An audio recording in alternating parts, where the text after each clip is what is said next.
So yeah, it's recording. Okay, we're back with the HOOA podcast. I think it's number 11 or 12. I lost count. But today I have a very special guest for you. He can introduce himself in however way he wants.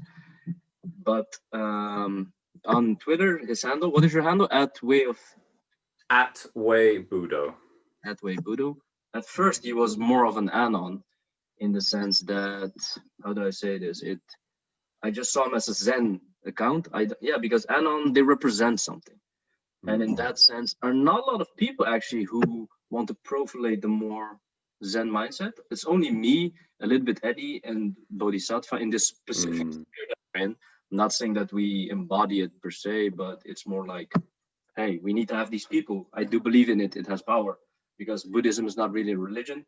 And that's why I thought it's the perfect opportunity for you to come on the podcast. And if you'd like to introduce yourself a little bit to give the audience some clarity as to who you are. Yes, so, my account is Budo. Budo is Japanese for the martial way. So Bu is related to, war, conflict. And Do is the Japanese translation of the Tao, the way.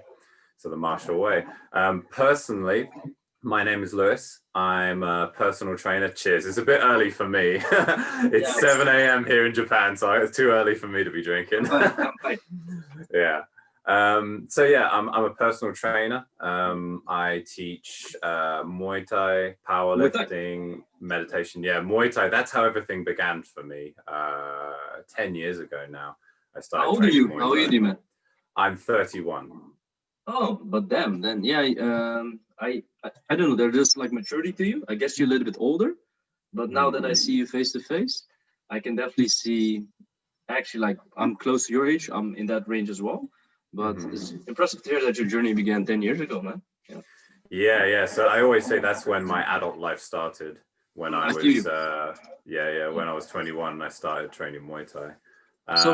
Dive into that a little bit. Like, why do you say at 21 that's when your adult life begins? Because for most Westerners, I can imagine it's the first time you tap a girl when you're 16, or when you're 21 you can gamble, or what is it like? Because you're originally from UK, from your accent I can hear, or?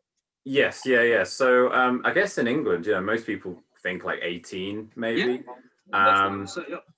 But for me, I started training Muay Thai when I was 21, and at that time I had a car, and that was really kind of like the first thing I chose to do myself.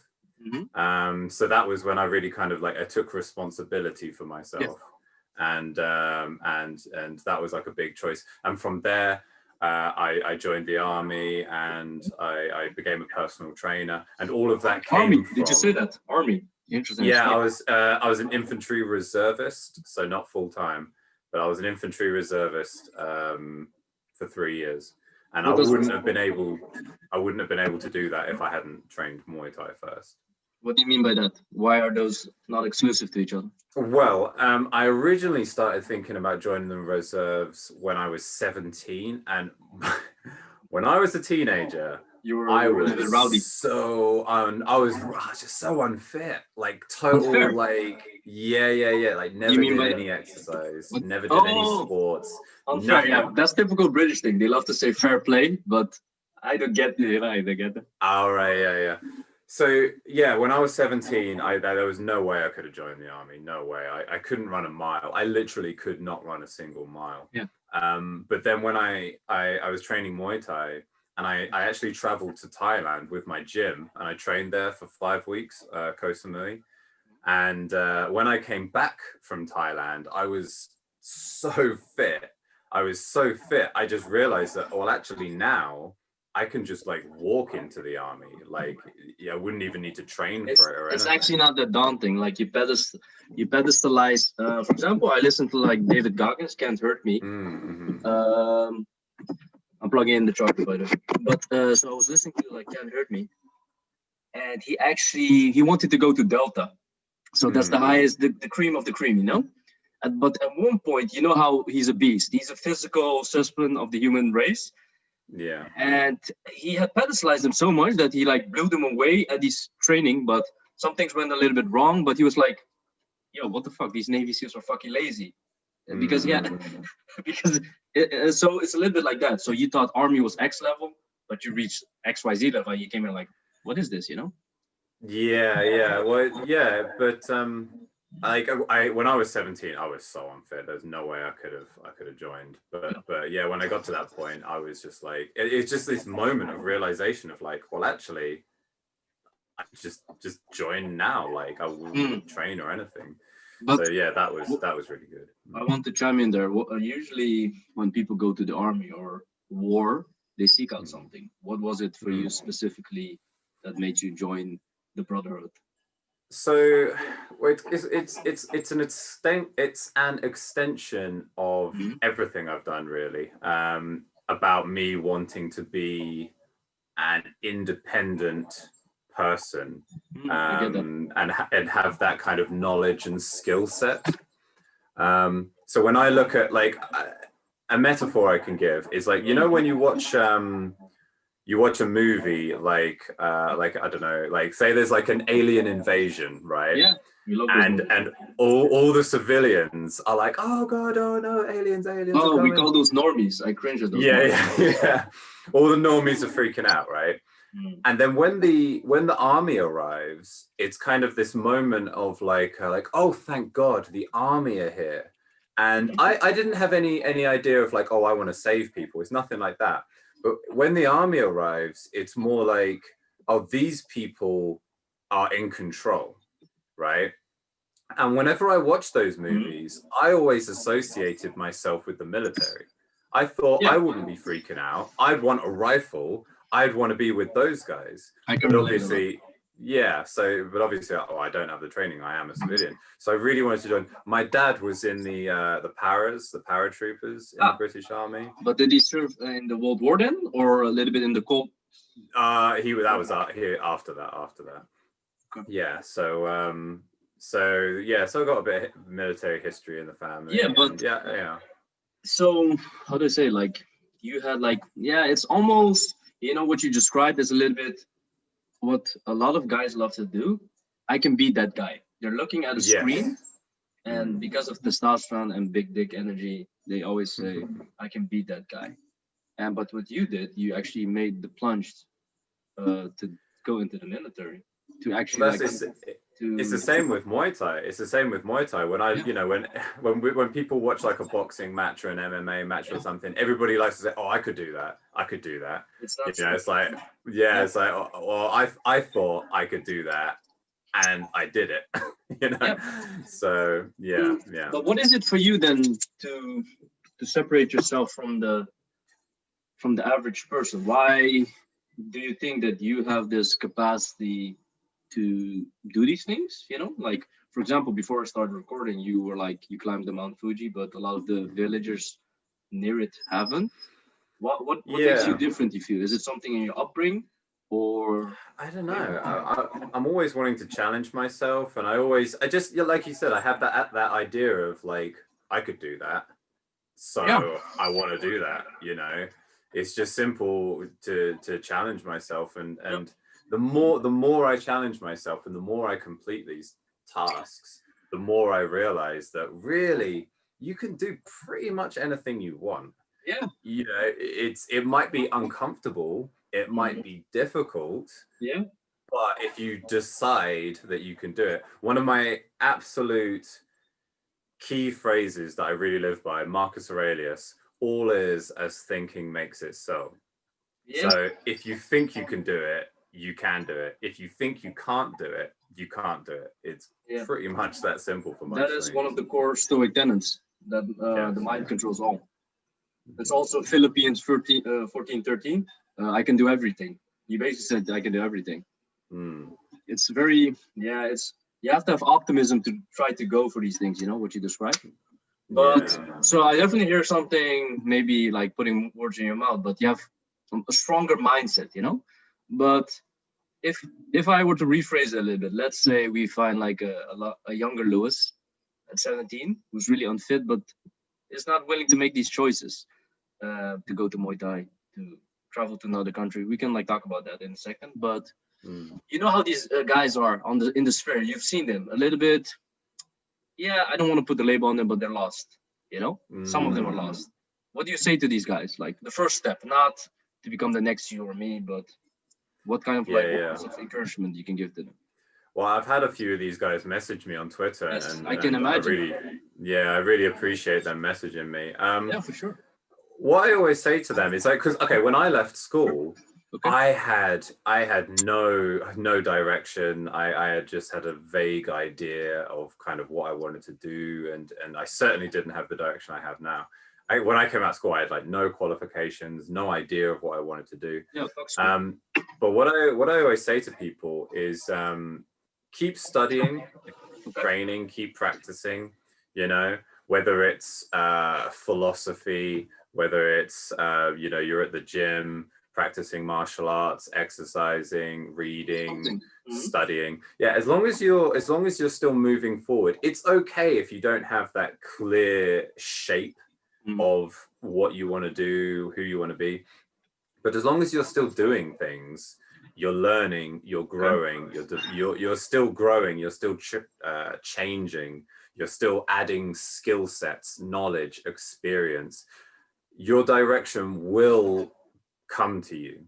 Yeah, I think we all expect everybody to have this like oh, I know what I want to do with my life, and it's like, you know, it's okay if you don't know what you want to do but with your those life. people are bullshitters. If somebody says that, 99% of the time they don't know where they're going. Yeah, especially if they're like 20 years old, 19 years old or something. Especially, but it's usually the top performers and the deep thinkers that we've come to know in the sphere, or like, for example, like Tim Ferriss and stuff like that, you know, or Josh Waitzkin, you know, those people.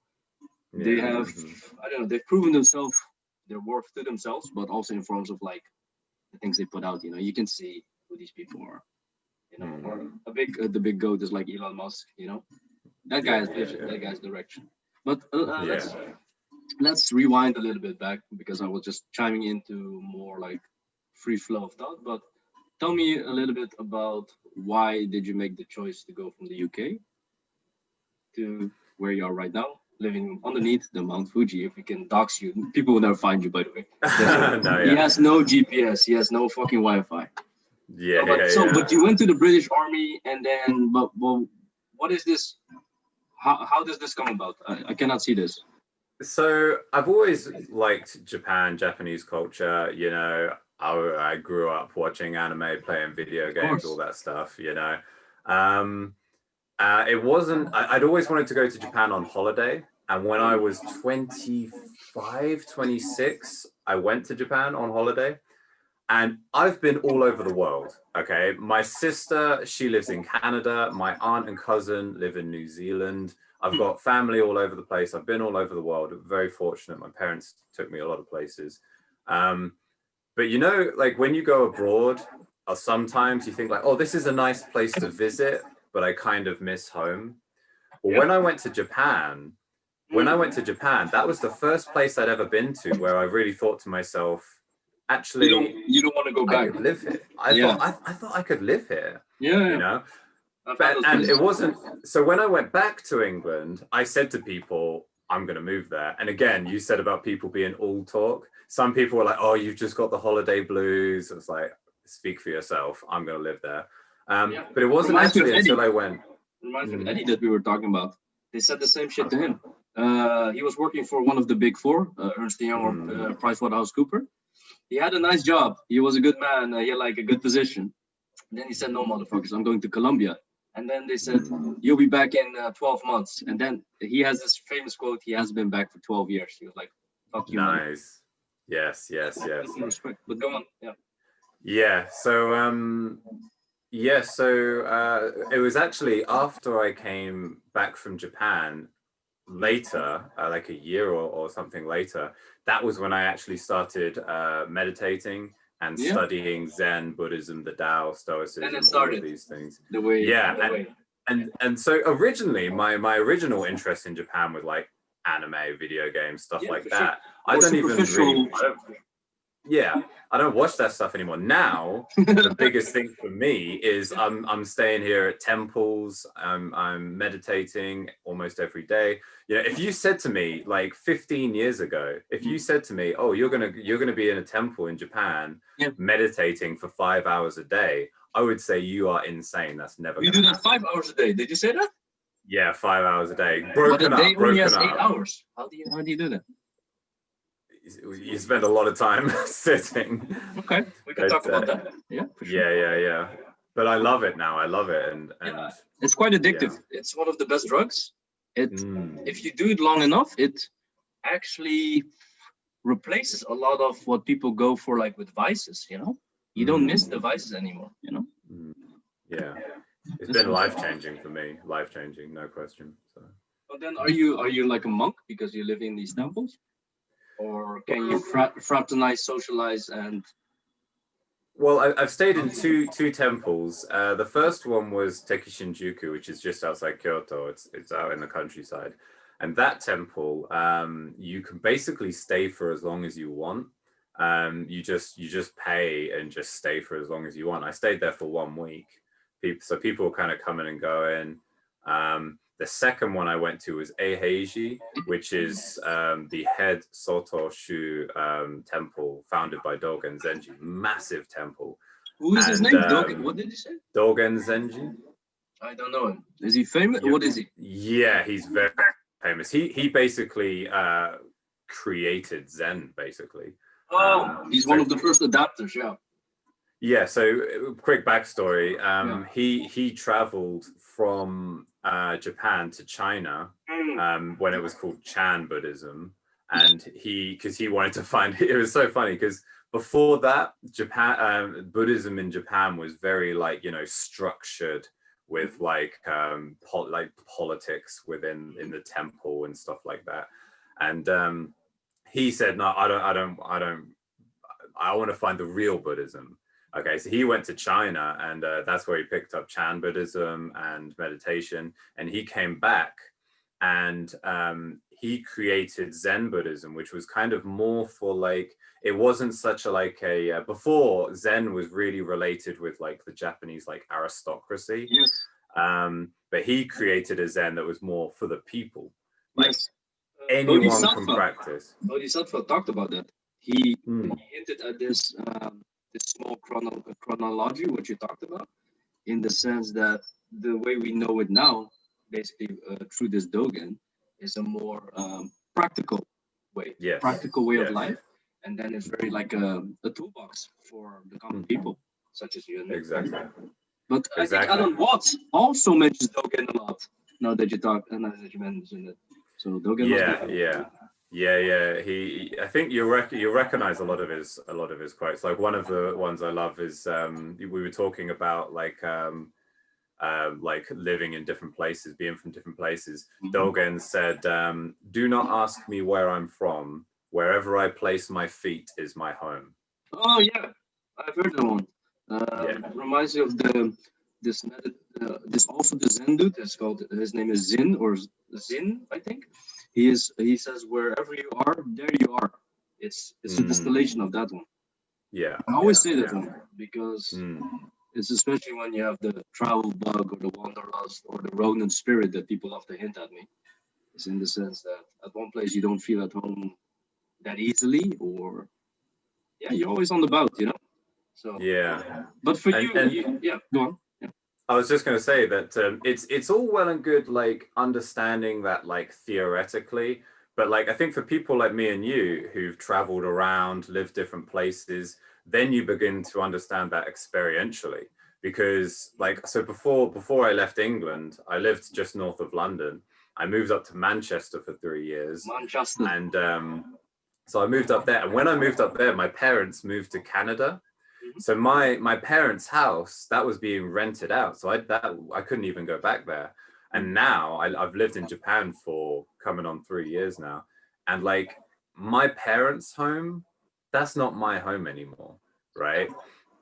So it's just the place. So this idea, there was there was a British author, I can't remember his name, but he wrote a book called was it something like you can never go home, because the idea is that home is like an idea, you know, it's not an actual physical place. If I went back to my parents' place, it wouldn't be the same, you know, as when I was like, as when I was a teenager, you know, because that idea is gone, right? I get it. So yeah, when you realize, so yeah, like, so on my Twitter profile, I say, British citizen, Japanese resident, you know, like, where is my home? You know, like, reminds me of what I like to give to people. It's almost like a mini puzzle, because most people can't solve it.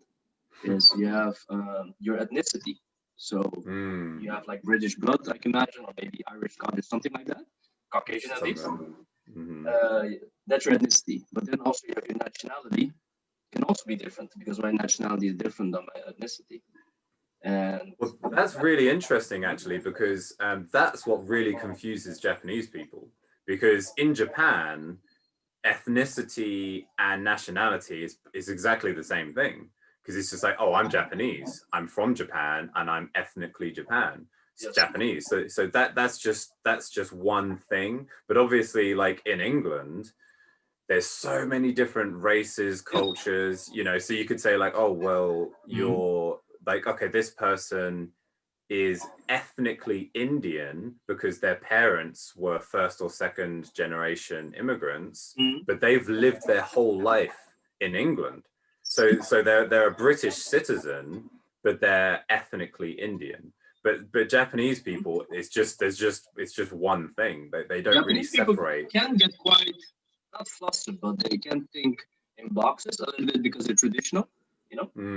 At least the old school ones that I know, you know.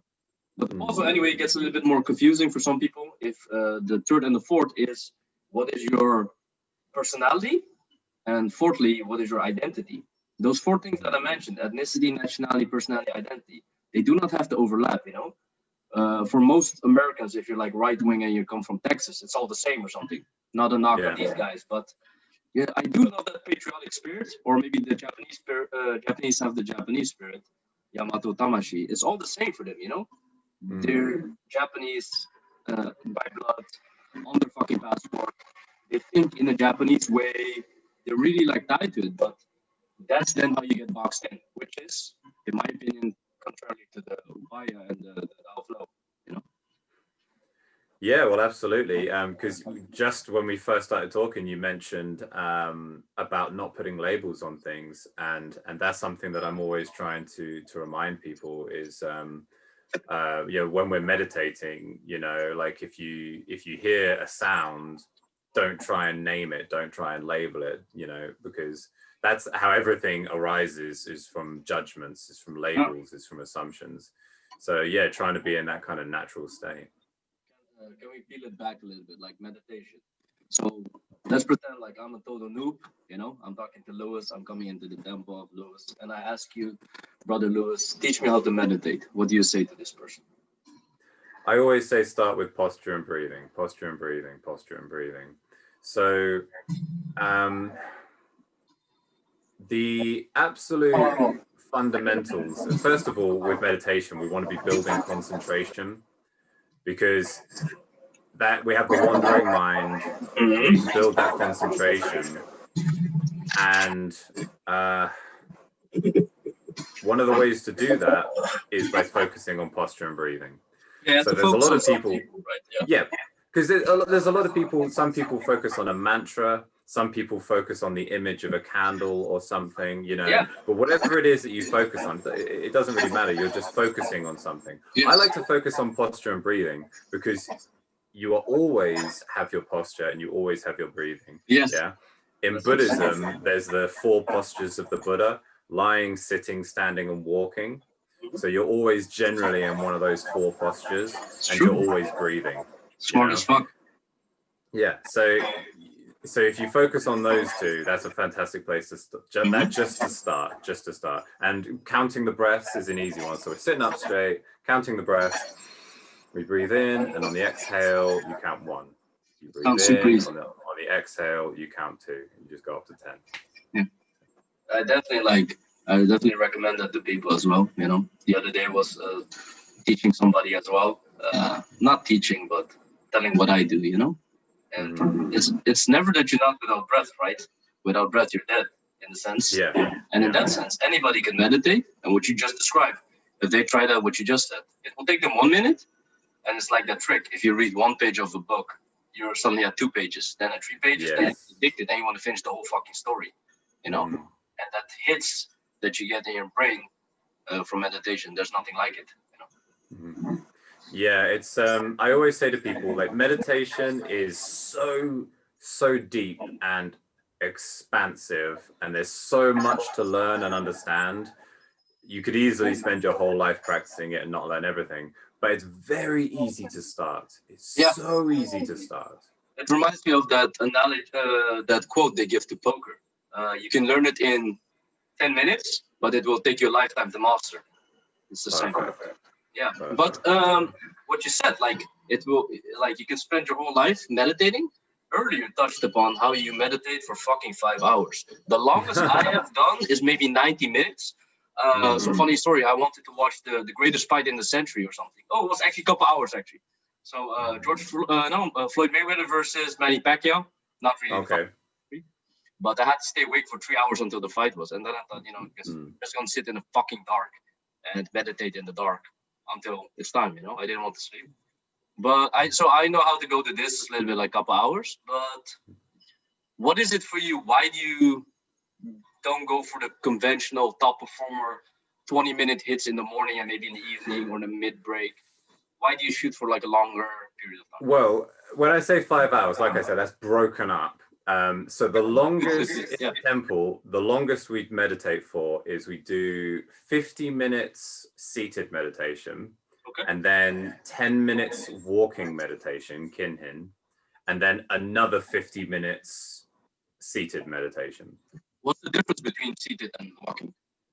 So walking meditation, it's different if you're doing Rinzai or Soto Zen. Rinzai, you walk a little bit quicker, but Soto Zen, which I prefer, your feet, you're just moving your feet half a foot at a time.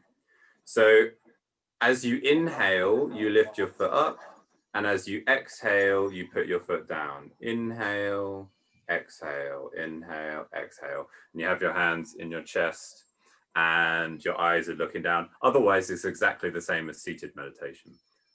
So we have the 50 seated, the 10 minutes walking, where you're walking so slowly. In 10 minutes, you maybe walk like 5 meters, right? And then you sit down again for another 50 minutes seated. What's the purpose of those steps, you think?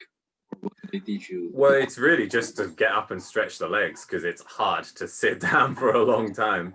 So, you know, you get up, you stretch the legs, you move around a little bit, and then but you're still meditating. Yes. So when you sit back down, you're already, that second 50 minutes, you're already deep in the meditation. Yeah. You've not broken it, you know. I get it. But what I want to say is that, for me at least, from my experience, when I meditate, it's almost very hypnotic. And what I hear from these steps, it sounds like a rhythm, trance-inducing, you know, because we're talking about Musashi as well. I do believe he has like a light switch in his brain that he can go into like deep trance state, straight into motion and muga, you know? Yeah. So there's definitely something there with like rhythm and pattern and like state shifting like instantly, you know? Yeah, and everything that you do in the temple, you practice it so many times that eventually you want to be able to do it without any thought. The best one is the meals. You would love taking the meals in the temple, because the whole eating is like ritualized almost. I get it. Yeah. So you have, like, at first you have you have your bowls, and you set out the bowls in all these like very specific positions. And then when they come around with the food, you take there's like a very specific way that you take the food, and then everybody eats you read mantras, and then everybody eats together in silence. And then when you finish, you clean your bowls. They give you so you pour some tea into your bowls, and you mix it up, and you pour it into the next bowl. You mix it, you pour it, and then once you've cleaned everything, you drink the tea. So that's how you clean your bowls, and then you put it all back together. And it's all very ritualized to the point where you practice it so many times that you don't even need to think anymore. And it just becomes that flow state. Yes, So exactly. so that's what people really need to understand about being in the temple, is that, like, so when you're sat down, we can call that formal meditation, seated meditation. We can call that formal meditation. Okay. But when you get up and when you're cleaning, okay, when I'm cleaning, I'm still focusing on my posture. I'm still focusing on my breathing. I'm just doing a task. When I'm eating, I'm still focusing on my posture. I'm still focusing on my breathing, and I'm eating. So I'm meditating all the time. Yes. There's no moment. There's no moment that I'm not meditating. This is why in Zen, shikantaza, seated meditation, they often call it just sitting, right? Is it like zazen, you mean? Yes, yeah, exactly, yeah.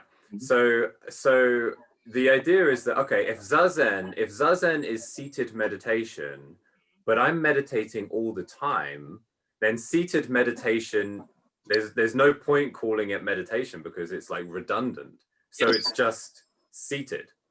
Yeah. So when you're meditating all the time and you do that for long enough that becomes your natural state, when you sit down on the mat, what am I doing? I'm just sitting. I'm doing the same thing I always do. Yeah, I get it. I love that there's finally somebody who can give it, like, from people who do it for real life in the temples, because what you describe is what I like labeled with calling always meditation. There's not a moment that I'm not doing it, or at least maybe if I slip out of the flow state or go into like the early demonic shit, you know, like thinking about garbage shit, insecurities and weaknesses. If I hit like a bathroom break or staring out the window, I constantly go back to what you described. I haven't heard it before. Yeah, it's fucking lucky that was do it. But how do I say this? This can maybe for the normal people sound a little bit extreme. Like, why would you want to be perpetually in the always meditation state? Why do you think that's beneficial for a person? Well, the simplest thing is that it's cultivating an awareness of this present moment. And what is it that takes us away from this present moment? It's thought. Yeah, it's thought about the future. I've got anxieties, I've got worries about what's going to happen, I've got plans, I've got ideas, and that's fine and that's good, but none of it's real. They're all just imagination. Yes, and because the past as well. The present moment. Yeah, and the past as well. That's all memories, and sometimes you could get depressed about the past, or even you can go too far the other way, and you have people who are like, they had some success in the past and they won't let go of it. You know, those quarterback those golden days. Exactly. So you got the past, you've got the future, and that's great. That's all good, but that's not real. Time doesn't exist. Einstein even said time is a human construct. It's an imagination. It's really fascinating, especially like I like to read on both Zen Buddhism and neuroscience and the bleeding edge quantum physics. If you combine those three and like to mix it up and take notes, you will see that there's not like how do you say, like a fixed concept for one, consciousness in the whole canon of psychology and neuroscience. And two, time. It's so almost like arbitrary. Somebody made the fucking schedule in the Gregorian calendar just to show up, just to show up to people. Somebody must make the dates, But okay, I heard like present state awareness, that present moment awareness. That's really hip and mindful, but now like almost like in an actionable way. Like, what can I do with this present moment thing? I know what you mean with it, but it's like, how can I get more money, fuck better, get fucking jacked with this present moment thing? What's the fucking use? Well, when you're completely aware of the present moment, you are able to focus on that thing and just do it 100%. Yeah. And again, from Musashi, whatever you're doing, do 100%. And that's what I love about reading, about the samurai and the connection between Zen and Kendo and swordplay, is that when you are fighting someone and someone's bringing a sword down on your head, you can't be thinking to yourself like, oh, what happens if he kills me? Oh, and this will happen and that will happen. It's like, no, there's a sword coming at you. You don't have any time to be thinking about anything else. You need to deal with this thing right now. Yeah. And from my own experience, I've never been in a sword fight, but from my own experience in practicing and competing in martial arts, that's what we all do. When I'm walking to the ring to have a fight, what are we always thinking about? Oh, everybody's watching me. Oh, if I lose, what happens if I get knocked out? What will people say about me? What you know, I want to be able to post a video on Facebook and on YouTube and blah, blah, blah. And what if I get knocked out and I'm in some like highlight reel or something like that? You're thinking about all these things, but like, no, you need to focus on this, what's happening now. None of that other stuff matters. None of that matters. To zoom even in on the specific fight, they're already thinking about round 2 while they're not even beginning with round 1. Yeah. Well, even to go even smaller than that, I say to people, when you're walking to the ring, okay, what are you doing in that moment? You're walking. Can you walk? I can walk. Yeah. What's the big deal? All I'm doing is walking. That fight, that's later. Yeah, whether it's 5 days later or 5 minutes later, that's not now. You don't need to think about that now, right? When I'm walking, I'm just walking. When I get into the ring, I'm just standing here. Nothing's happening. It reminds me of that quote, I think it's Emily Dickinson. Infinity or time itself is like a progression of nows. It's a succession of little mini nows chained together. And what you described, if you constantly stay in this, like, it's almost like a film reel, you know? Like these little diagrams or like these, you know, like those old school films. Each snapshot is actually one now, and I think in this continuum or this like crystallization of these mini moments, you can really snap into focus, leverage it to your benefit, and really get the maximum output possible for your energy level, your genetics, whatever that you have at your disposal. This is, I hinted at it before, that trance state, what I talked about.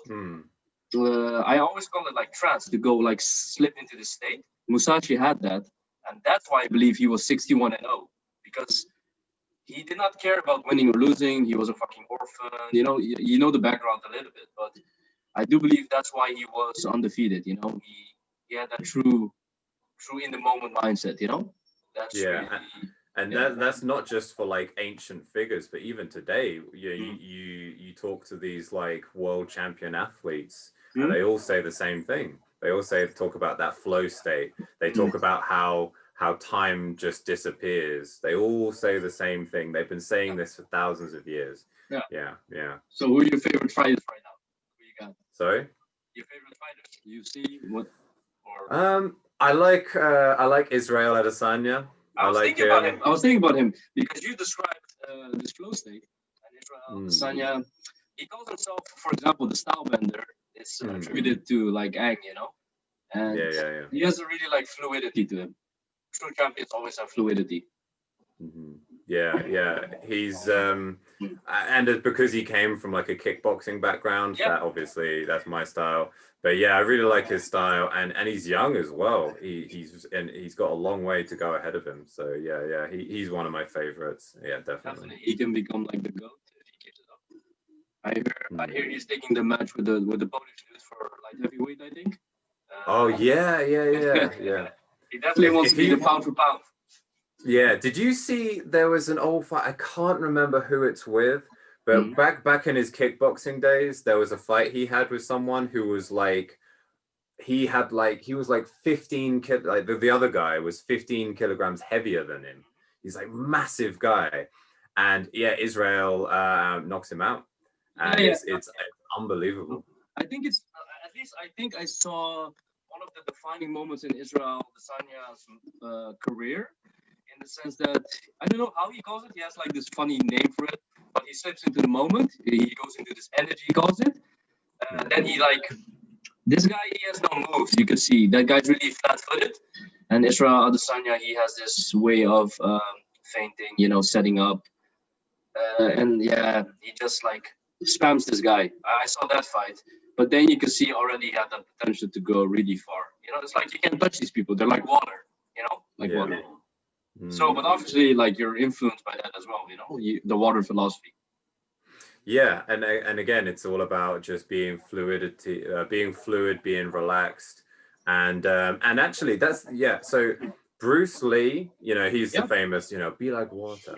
Like, if you have you read the Tao of Jeet Kune Do? Yeah, my brother's a fan of that book. So. Yeah. So everybody thinks of Bruce Lee as he's a Hollywood star, he's an actor, but that was it. Really, his acting career was in like the last 3 years of his life. Yeah, he was a martial artist for like a decade or more before that.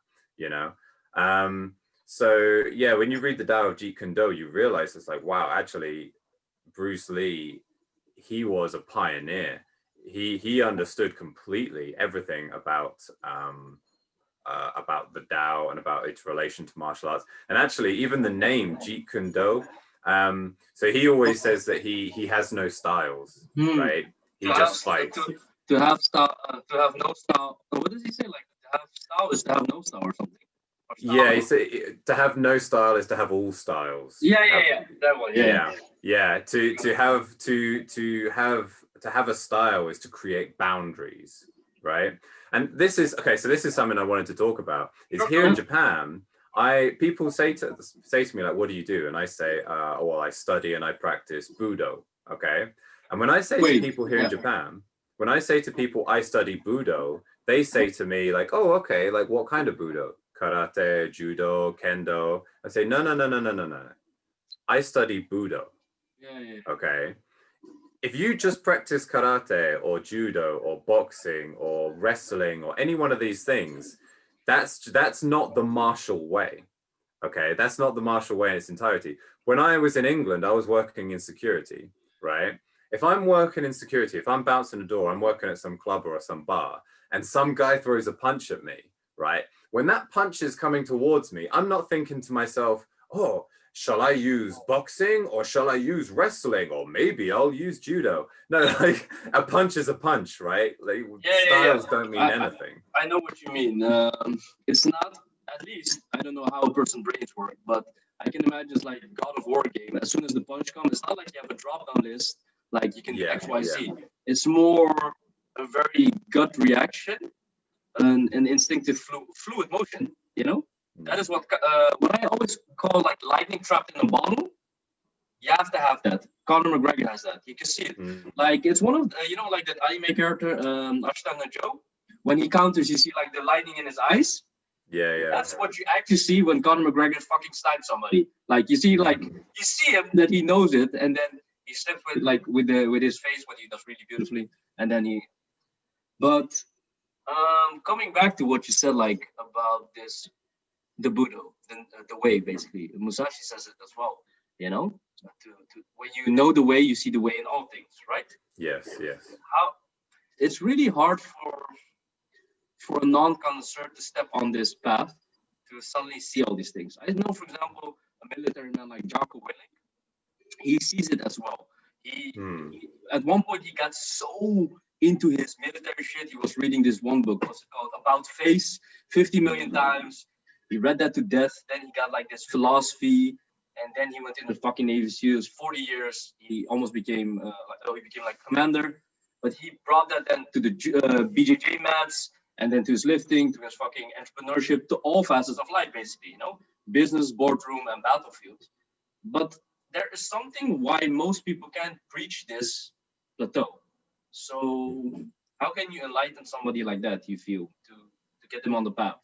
It's not just what you said, like that they should just consistently do some skill, keep going. They will. It's a little bit blunt, but they will never get there because it's always like, yo, Fury, how do you see these analogies? Why are you so floaty? Why are you so philosophical? Why are you reading so much? Why are you training everything? But how can you give them a nudge? What do you think about that? Well, so I think there's two things. One thing is a really good example to give is Sado, the tea ceremony in Japan. Okay, so the tea ceremony in Japan was actually created by Zen monks originally. Okay, so like I said before, when you're in the temple, everything you do is meditation. Okay, you're always meditating, you're always aware. So when these monks, when they make a cup of tea, right, every single action they do is with complete awareness. Okay. And I had a moment of key realization back when I was back in Manchester. I made myself a cup of tea and I said to myself, it's like, okay, what I'm going to do is every single action required to make this cup of tea, I'm going to do one action and then I'm going to stop. I'm going to stand up and I'm going to take a full breath and then I'm going to do the next action. Okay. So first of all, it was like, okay, open the cupboard and just stop. Now I'm going to take a cup, put it on the table and stop. Now I'm going to close the cupboard and stop. And I did this for every single action, because what we're normally doing is when we're making a cup of tea, why are we making a cup of tea? So I can drink tea. So when I'm making the cup of tea, I'm not really focusing on making the cup of tea. A part of my brain is just, oh, this is just something I have to get through to drink the tea. Yeah. I'm not actually focusing. So when you're pouring the water, all you're doing is pouring the water. That drinking the tea, that comes later. That comes later. It's like, what did I just say about having a fight? Yeah. When you're walking to the ring, all you're doing is walking to the ring. The fight, that comes later. Right? So when you're pouring the water, all you're doing is focusing on pouring the water. That one action in that exact moment. So actually, after, when I came to Japan, I've gone and I've taken part in tea ceremonies with various teachers. And I remember one of the first times I went to the tea ceremony, I was making the tea. And the woman, the sensei, she said to me, she said, oh, how long have you been practicing the tea ceremony? I said, I've never done, this is my first time in my life.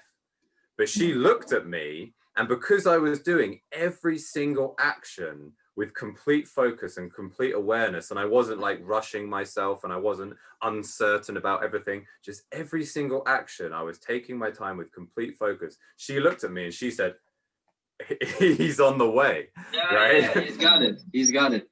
Exactly. And that's why with like Musashi, like that's why like painting, you think like, oh, what does painting have to do with sword play?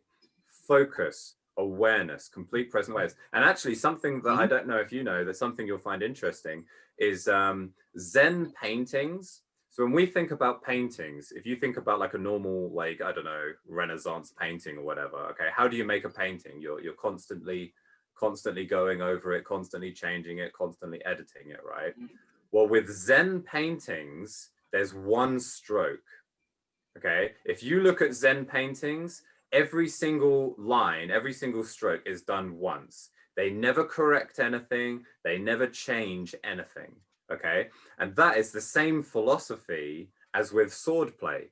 Okay, when I'm having a sword fight with someone, if I make a mistake, I can say, oh, hold on a second, hold on, let's go back and let's do that again. No, this is a sword fight, right? You get one chance and that's it. Very decisive. It's the same. It's decisive. Exactly. One stroke. It reminds you of certain painters. They did, not per se Zen painters, but they did it as well. They do a brush stroke and it's done. It reminded me of my friend that I had in university. He said the same thing because he was an artist, he was a drawer. He said, because if you draw a line and if you erase it, even if you try to like put it on the same spot, it's never the same line again. It's something else. Yes. And let me tell you a little bit secret. Most people know me when they read my like the saga thing. How I write, I never edit. It's I fish out the spelling errors to make it legible. But I didn't edit because the word how it was there was how it was intended. If I rewrite it, it's something else. So you see there, it's like I think about it, put it on page, and if you don't like it, it's like that's how it was intended. And I have this intent, as you described as well, very decisive, very all or nothing, I guess. I really that was that thought you had in that moment. And if you edit that thought, well, that's a second thought, a later thought. Yes, it's very filtering. It's as if you threw it through a filter or you're washing it down. It's not straight from the ether or the void or the muse. It's something else, you know. It's not very pure anymore. I don't like that, and it's something that I was taught by one of my favorite authors. But it's definitely interesting to hear that decisiveness that Zen painters do as well. Yeah, so that was one thing I wanted to say. The other thing I wanted to say for me is, well, you said it yourself before that Buddhism is a philosophy. You know, I don't like really calling it a religion. You Most know, people don't actually, like the diehards.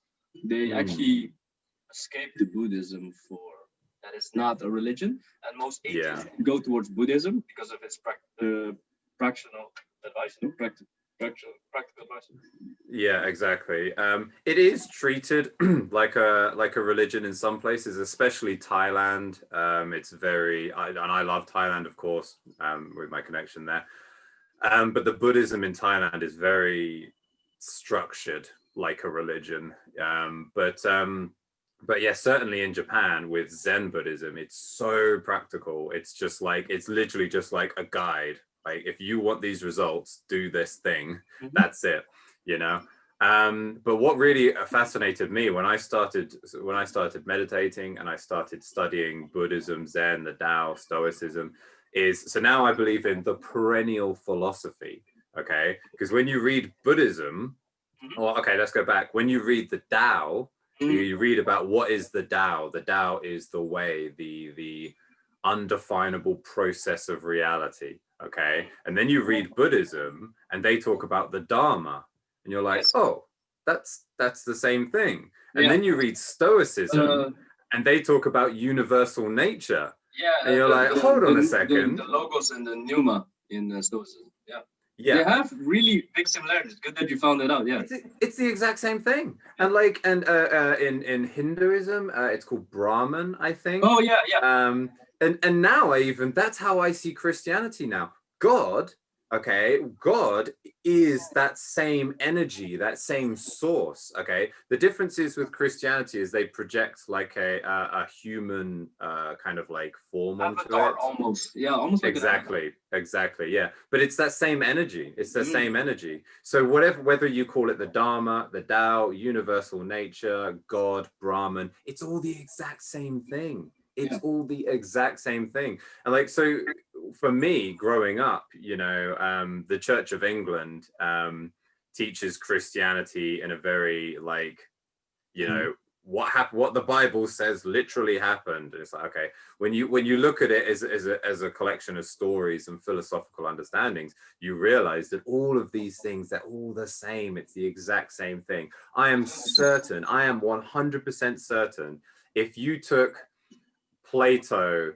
Siddhartha Gautama, Jesus Christ, if you put them all together in a room, they would all just be talking to each other, just like, 100% agreeing on everything. They're quite enlightened.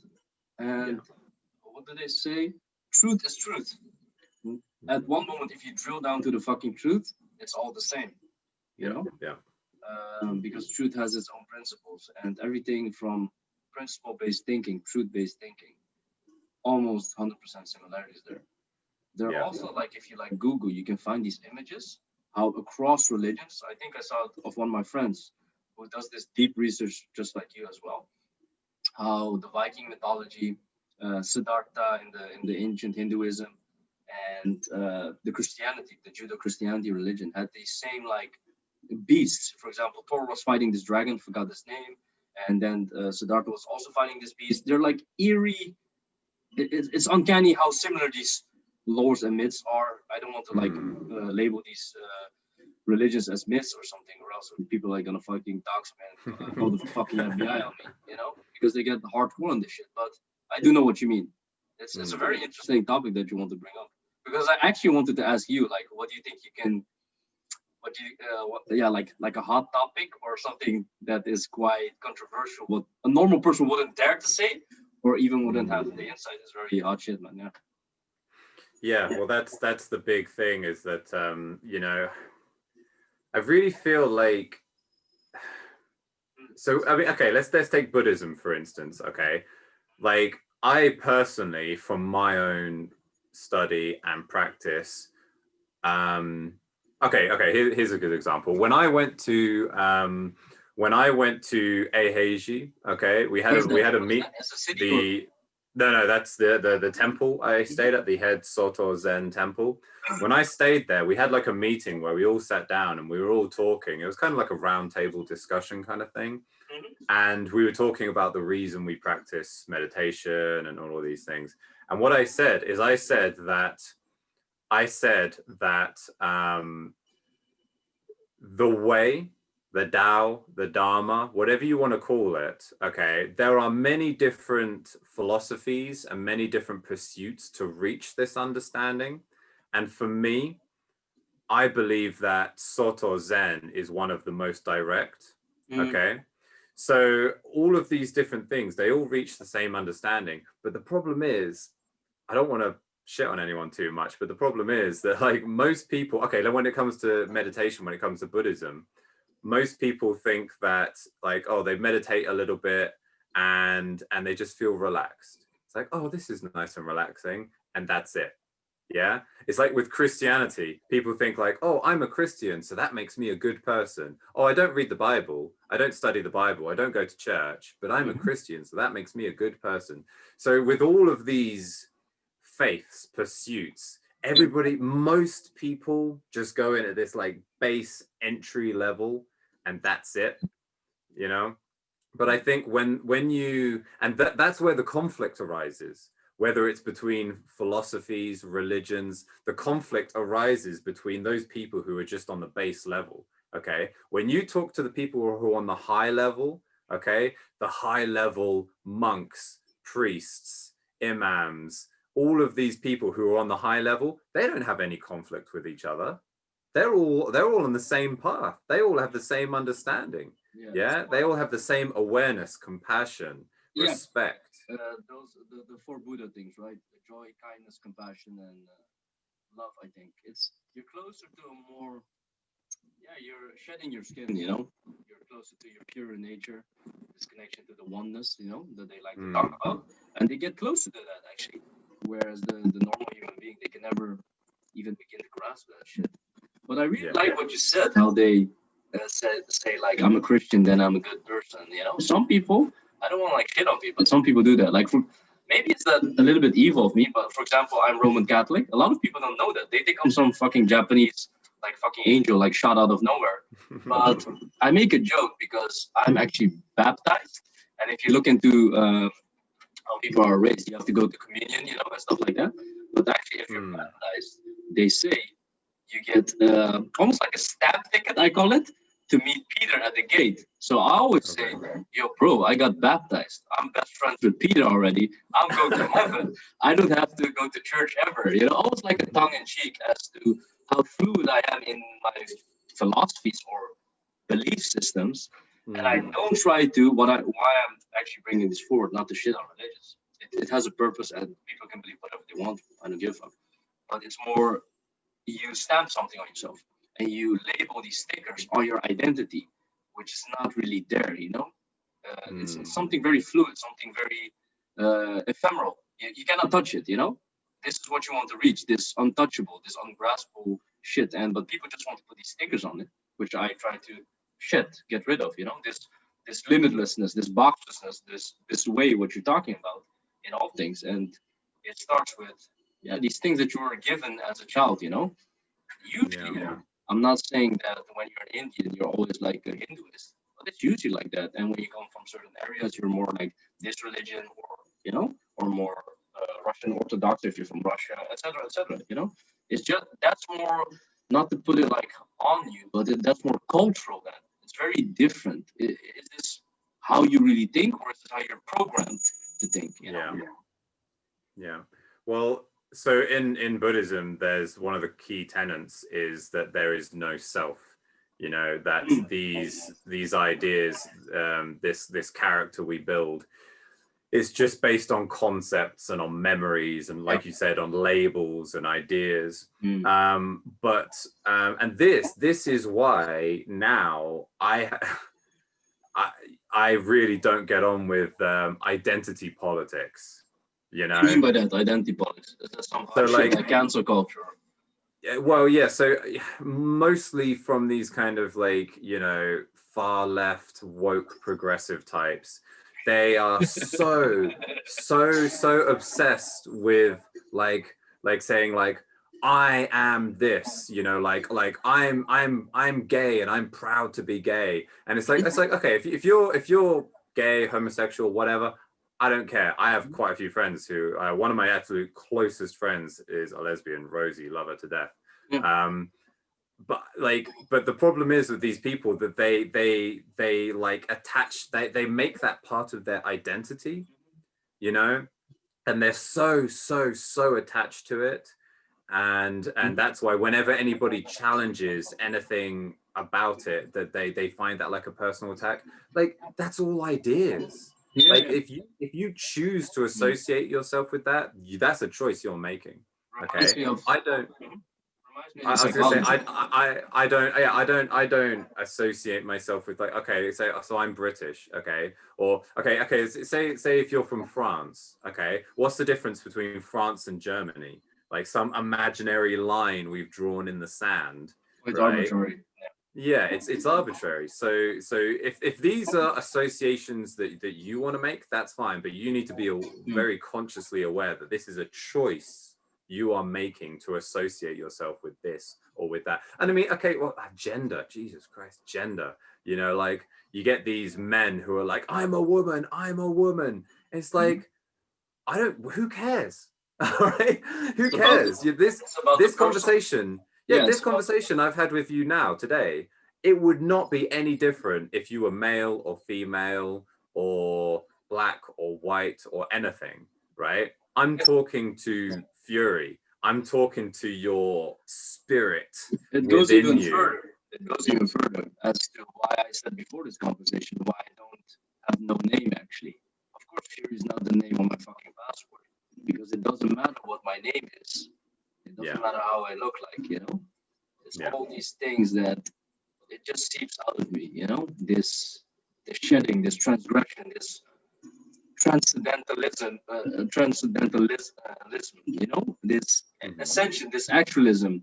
It seeps out of me in all my pores, that I even had like this new name that when somebody says my real name on my fucking passport, I don't even respond for 1 second, you know, as to how I shed that, you know. And people are like, yo, are you like playing a facade, you know, or sometimes how I react to things or come up with certain things how I think. I'm like, yo, you need to do the deep internal work, man. Yeah. My some of my closest friends, I've known them for like 15 years now, and they always call me my online name when we used to play video games. I always called Switch, right? So that's what they call me. They call me Switch. Okay. One of my ex-girlfriends, her parents called me Switch. Everybody calls me Switch. So when they call me like Lewis, I'm like, the hell did you just call me? Right? Like, Lewis is what my clients call me. Right? You know. I always have this like joke, like if somebody actually like calls my real name, they're actually not my real friend. I know it. It's just a stranger on the street. They found out my name somewhere. I'm like, okay. Yeah. And sometimes, like even back in the day, like the other day, like some guy, he posted like a screenshot of my first name. And it's more like this privacy breach, you know, that I had. But it's more like if you come in my DMs and you ask me what's your real name, and we build up this relationship, I can just tell you. But I will ask you first, why does it matter? Because it's this social construct of small talk that I abhor. It's like, you know, like it, like, where are you from? What is your age? What do you do? And what's your name? Those 4 things. But it needs to be done to facilitate and lubricate the conversation, to push it forward, of course. You ask me where I'm from, of course, you know, it's fine, you know, I go along, but to get to the truth, what we talked about, that's where the real bread and butter of our sense of society is, you know, what we can offer to each other and to be of service, you know, this samurai shit, you know, if you take it really serious, it's being of service, you know. Well, when I was working in security, I'd often be out by the smoking area, like the smoking area is next to the front door. So I'm kind of like, I'm stood at the front door and I'm talking to the people who are smoking. And you hear the same question every single night. Every single night is, what do you do? What do you do? Like, what's your job? Right? You're hearing it. Are they asking you directly or? well, they're asking me, or they're asking someone else, or we're in a group conversation or something like that. Especially Everybody the always nightlife scene asks. is quite superficial, quite Yes. yeah. Yes. So the thing I always ask is, I don't ask what's your job. I ask, what's your thing? What's your thing? Right? What's That's your a good passion? one. That's actually the what's your thing? It's like these little social, yeah, almost like gimmicks or hacks to cut to the deeper part. If somebody wants to Yes. play ball, you know? Yeah. Yeah. So if somebody, like, if your job is your passion, fantastic, great, good for you. If you love your job and that's your life, fantastic. But for most people, it's like, what's your job? Oh, I work in finance and I hate my job. And it's like, okay, I don't care about that. Okay. What do you love? What do you choose to pursue? That says more about you. Yeah, what you just said. What somebody really cares about deeply, if you touch upon that, you can build a connection quite faster. Yeah. And actually, what you're doing, you're facilitating this connection more smoothly. Because if a person wants to, usually then, if they want to bridge with small talk, they want to actually build the connection. You're building rapport, but they haven't been, how do you say, they haven't been in negotiation or don't know the like these little cool things to cut to the meat, to cut to the bullshit, cut straight to. But it reminds me a little bit of what you said now. Like, how did you say it? You said something about these questions that people ask you, right? It's like, it's always like, what's your story? Like, I tend to say that, what's your thing, what's your story? It's very similar because, oh yeah, no, I lost my train of thought. I want to like share back in the day. So some people don't know me. Also, they actually knew where I come from. Some people even know my real name, but also I am a licensed that I have the degree of engineer. And when I remember when I practiced, I don't do it anymore. When I practiced, people would ask me, "What do you do?" And then there was almost this stigma of myself, not somebody else, that when I said it, I didn't say it with my full spirit, my full heart, because the question was so lifeless, so soulless to me. It's very transactional, almost, this question, if you think about it on a deeper level, and almost like a throwaway remark. You don't, not you, but you don't really care like what I do. You want to know what value can I bring? Who am I? Yeah. And what's funny, ironically, or maybe not ironically, quite poignantly, now that I've shifted to who I am more now, on the way that we're talking about, being more true to myself. When somebody asks me what I do, I sometimes even don't want an answer, in the sense that it's too hard to explain. In the sense that at first I was maybe seeking validation. Yo, I'm this engineer, blah blah blah. You're playing this social construct game, this mini game, to this one-upmanship. That other guy is like a sales guy, a CEO, senior position. That guy is like he's like a DJ. That guy has a webcam studios, like he fucked 1,000 bitches or some shit. Or it's this one-upmanship. I'm not saying one is better than the other, but I think that I was playing this status game, and then the social hierarchy. Yeah, the social hierarchy, beautiful. I didn't want to like give something to a person, but now when I like straight true to myself, to my world, to my niche, even if you think about that, it's quite liberating. That's what I wanted to say. And they can see it.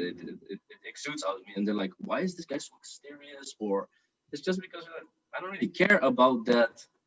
This delusion, this figment of people's imagination. I don't play along, Well, that's actually something I wanted to mention about you, is that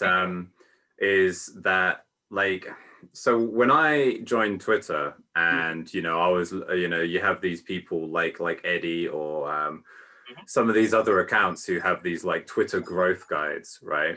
And one of the primary things that they all say, okay, is you got to find your niche. You got to find your niche, okay? So, and you see that on Twitter. You see, okay, that guy's a personal trainer. This person's talking about finance. This person's like a fashion blogger, and that's great. That's fantastic. That's great. But with your account, Like you look at your account and it's like, okay, well he's tweeting about philosophy, he's traveling, he's got like, how okay, I've got an idea in my mind, but I want to ask you, how would you define your Twitter account in the shortest, most concise way possible? It's actually one word. It's boxless. The word I was going to use is just lifestyle. It's beautiful. Because you don't have that, and that's a testament to your content. Is that one of the first things they teach you in all of these Twitter growth guides is have a niche, have a niche, have a niche, and you do not have a niche at all. You're just doing your thing. You're just posting your content, living your life, sharing your thoughts, and you've got what, like 11,000 followers now. So that just shows how much that resonates with people. Yeah, definitely. Like the world needs the authenticity aspect, as the world is going a little bit like spiritually unsatisfied, quite soulless, with like the things that we're dealing with the Trump Biden thing, from political angle, the COVID, 1 to 50 million, smartphone addictions, the lack of being able to read a book. You know, I had this as well. Yeah, these things. You know, you cannot. It makes people deter from the raw, true potentiality and energy of life. And if they find somebody, there are other cool accounts like the Redemptive King, Dr. J, that Super Saiyan dude. He's on another fucking level. He's almost like enlightened, but came back to like preach to the people. He's really quirky, but he has so much love to share, quite candid, you know? Because you can see how he shares his traumas with abandon. I would like that as well, but I found quite, how to say, to hide your power level. I don't want to talk about myself anymore because it can become quite westernized. Americans love to talk about their come up stories and shit like that. I'm done with that shit. I'm just talking about this is what you have to do or not. But this is what I'm doing, and you can like just read along with my mirror.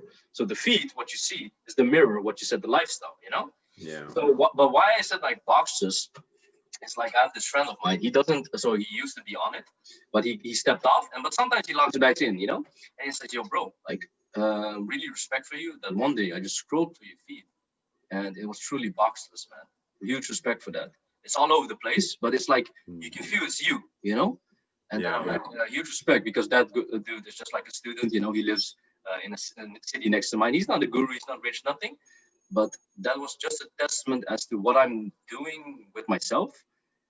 That even like if the feed would burn down, of course I have the mail list and stuff like that, the Telegram channel. I have made friends. I've you know this, or you know what we're doing right now. But also, it's about me in the sense that not trying to seek that validation anymore. Of course, we're all young kids, young men specifically, without the parental figure. You know, these things that they want the basically an online daddy guru shit, which is basically true if you look deep down in your soul.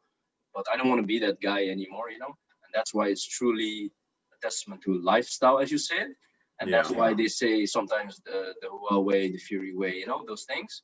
I just smile, you know, that's in a way mimetic value and of like almost egotistically immortality, I sometimes say. If it will keep perpetuating without me, then it's true. But I'm not there yet, but I do appreciate this. Yeah, because like to return back, like what you said about Bruce Lee, that he was like quite Taoist, you know. I read the way of Jeet Kune Do, you know. The first 10 to 20 pages is just Tao statements or something, right? Just Taoism. I was like really surprised because I thought my brother, like, he wanted to give me that book, like to whoop ass or something. But just the first 10 to 20 pages is Taoism. And I was like, oh, that's interesting. And then I got really interested as Bruce Lee from a self-actualization point of view. And then it really lifts off, you know, then you can get the real him. Yeah, it's funny when people say, sometimes you hear people say online, like, stay in your lane. It's like, bro, I'm driving in the desert. I don't have any lanes. I'll go where I want. Lewis, it's funny that you use that specific line. So you know Jocko Willing, right? Yeah. He has the hashtag 45 club. Do you know that? So actually, So that's people who wake up at 4:45. Oh, yeah. Sorry, I always see post pictures of his watch, Yeah. doesn't But it? he Yeah, had like this like own hashtag and people following and shit like that. That's actually what some people don't know. That's why I first came online for the game. Even my password was I'm here for Jocko Willink or something. It's not my password anymore, but that was legit my password. He was the only account. But then you start to find these communities, these tribes. Yes. Because that's what we're doing basically, forging tribes. What we're doing right now is what I read the other day. What Buddhists have, sanas or something. It's called brotherhoods. Sangha. Yeah, yeah. But what I want to say. So one day though, I stepped out of my lane, so to say. So I was starting to be more how I am now. Quite braggadocious. Some people I do like get like fan mail, quite hateful actually. But in a sense, quite braggadocious, like love me or hate me. But one guy, I was tweeting how it was beautiful, like what I said about Einstein, that actually he was quite a womanizer, and he just like he loved to drink beer, and he just actually like digged around a little bit because he was a fucking genius. But if he had these beautiful proposals, and stuff like that. Don't get me wrong, but if he would have gone like what is his name, Isaac Newton or Tesla, they said those guys were virgins. They thought all their fucking energy should go into their fucking work. If Einstein was like that guy would have invented like 5 different time machines or something. That was the insight that I had. I thought it was quite profound. It was give or take 5 years ago. But then this guy said, "Yo, bro, who the fuck are you? How do you dare say that about Einstein? Stay in your fucking lane." And that is the first like online thing that I got. Like, yo, bro, you were just like supporting me like 5 seconds ago. As soon as I say something that's like quite insightful that I got out of the fucking ether, which is, I don't know, like I found it still funny to this day, but it's like now when somebody says something, I just like mute block.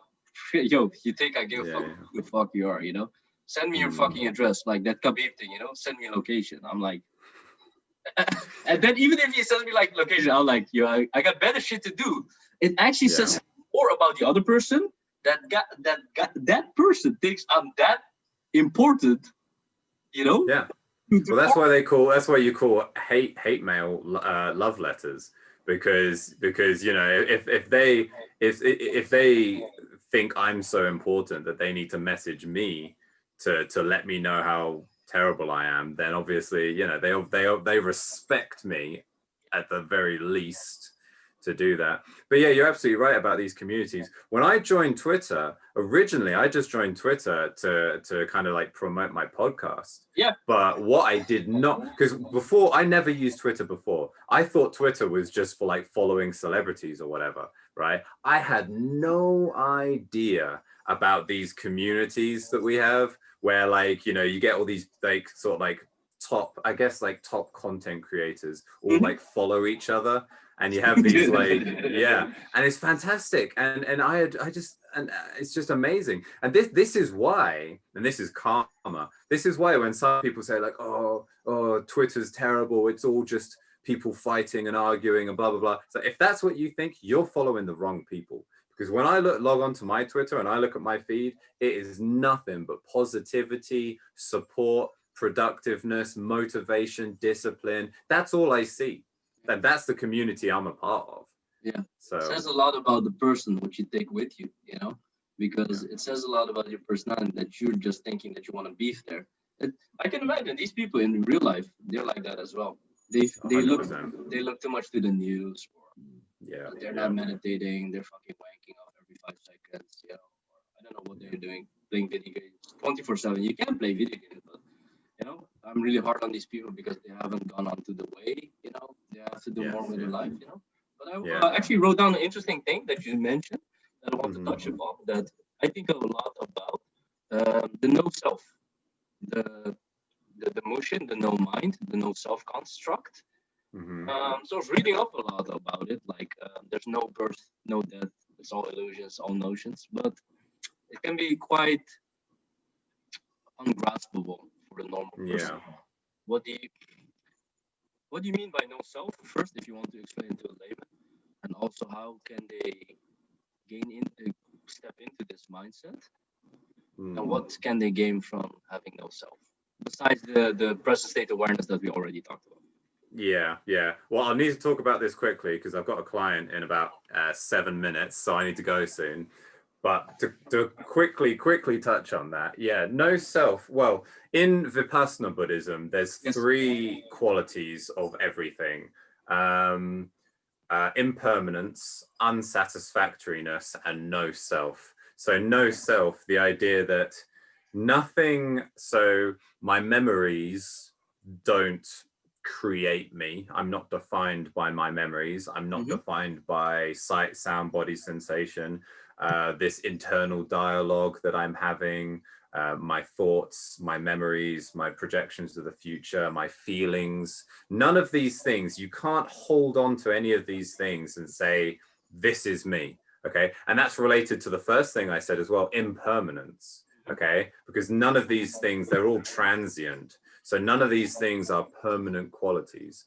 So when you realize, and you can understand this intellectually, I can explain and say, oh, you know, your memories don't create you. You're not your internal dialogue. And you can say, oh yeah, okay, I understand that. But it's not until you meditate and you really, really, really spend that time diving into it really deeply that you truly, truly appreciate it. And in my deepest meditation sessions, I have these glimpses of the truth. And the way I see it now is, you know, those like acting masks that like, they're like a white mask with like just like a blank face, a blank featureless face. That's how I see the self. When I dive into the meditation, is I see like the awareness that is the truest sense of me.